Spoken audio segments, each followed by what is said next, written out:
how do we get our kids to go from creative writing that can sometimes be a little bit silly to writing that's more serious and quality? There are a few things that I've done to tweak my writer's workshop to help with that. So stick around and I'll tell you what they are.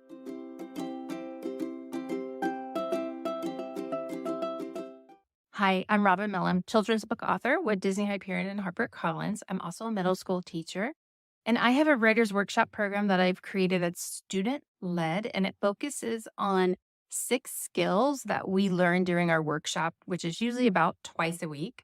And then we do our essays in a block of 10 days. So the essays are done at a totally different time with a different mindset to them.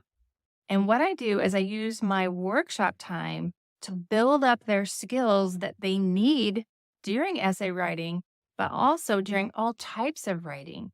Narrative writing, when there's a different audience, how are they going to adjust it for all of that?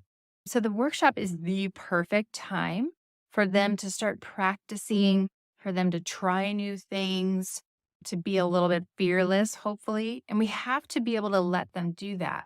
So to get from the creative writing part to quality writing, I would say there's 4 things that you could keep in mind. So the first one is let them write goofy stuff. I'm serious. I cannot stress this enough. It is super important for these kids because they're kids. I mean, my kids right now are like 10 and 11. They're goofy at the heart. They just are.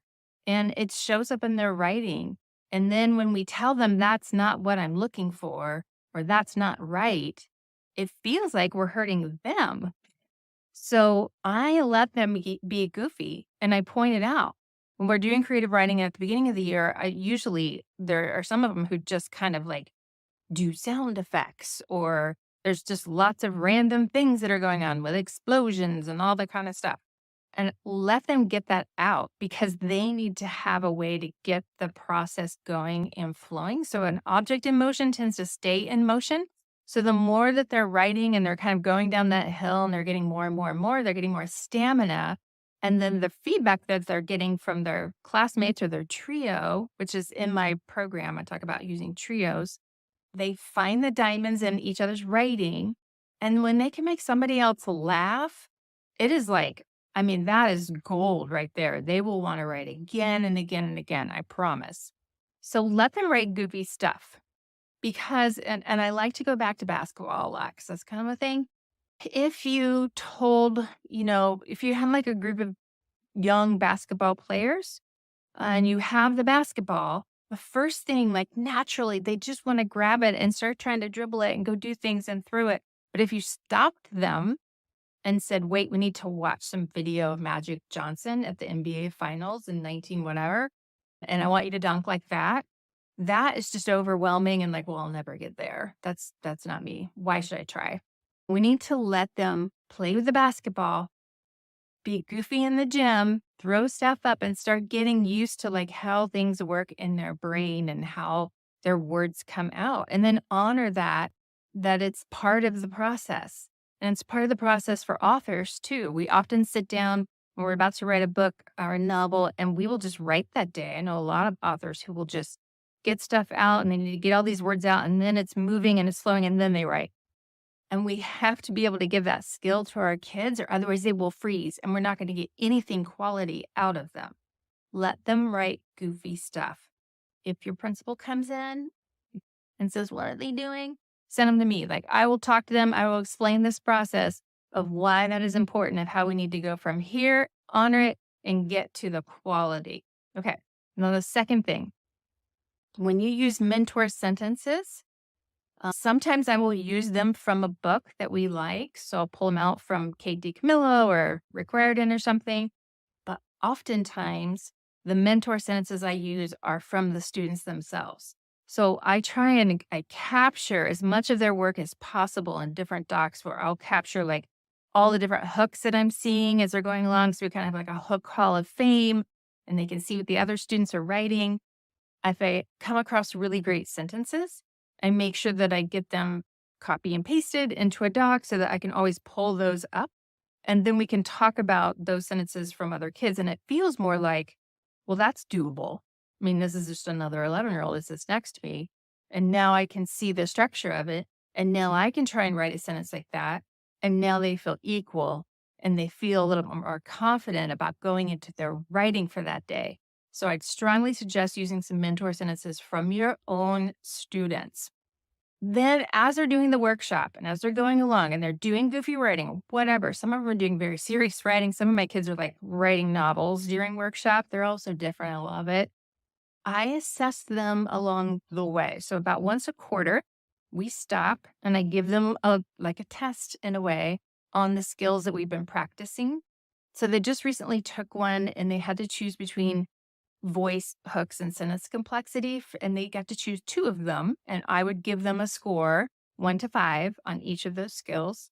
And they could go back into their writing that they've been doing for Writers Workshop so far, and they could rewrite something that was really strong and make that their assessment that they would turn in. So they start to realize, like, oh, it really pays off when during Writers Workshop, if I kind of do a lot of writing, it saves them a lot of time when we get to this part when we are doing the assessment.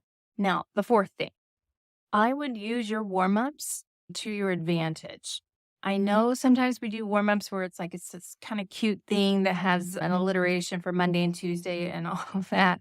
And I've done that before. But what I found is that it's a really like prime real estate, those first 5-10 minutes. And if you can use those to help them work on their quality writing. So warm-up time, use it. I do 3 slides with them every single morning. And their first slide, they have to rewrite a sentence so that it is perfect. It has to be a compound sentence sometimes. It's got to have the comma in the right spot. It has to have all perfect punctuation so that they get this muscle memory of how to write a really strong sentence, and it has to be punctuated correctly. And we talk about it a lot. So I tell them, like, this one's perfection. The next slide is just to try and think outside the box. What are you going to do? That's when we do analogies. That's when we do synonyms, antonyms, all this kind of different random things that they need to know. That's slide 2. The third slide is a quick write. So they're starting off every single day.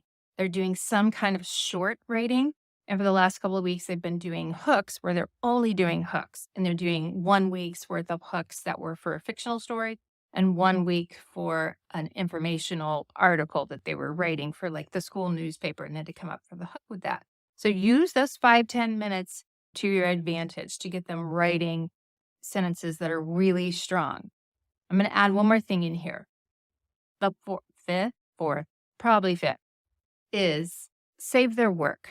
And I know that sounds like, okay, but I want to tell you something that's going to happen coming up here and at the end of the year. I mean, it's November right now, but I'm already excited for the end of the year because there's this one day that is absolutely my favorite day of the year.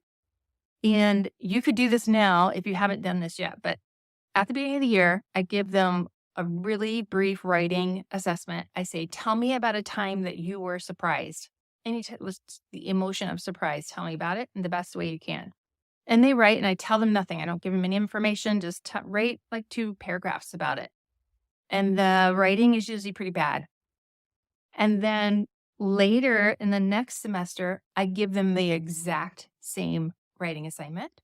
Write about a time you were surprised, but use the skills that you've learned this year. And they write it. And then I give them the link back to their original paragraph that they wrote at the beginning of the year, and they will literally gasp at how much their writing has progressed and changed and gotten more sophisticated. Like some of them, I've had them like stand up out of their desk freaking out that much change had happened. So if you haven't done it, go ahead and start it for this semester. Do a really quick, don't tell them anything. Just say, here's the emotion, and tell me a little bit about it. And then at the end of the year, do it again and compare them and see what you think. Hopefully that'll help you get them on the path of better quality writing. Now, if you want more information about my writer's workshop and how I set that up and why I set it up and how it's all related to being a children's book author and connecting it to the publishing world and all that, I have an ebook that I've written. It's about 70 pages long. It's up on Teachers by Teachers, but you can read the introduction to it totally for free. And I have the link below so you can kind of understand where I'm coming from and why I decided to revamp all of this. So I hope that helps, and I will see you all in the next video.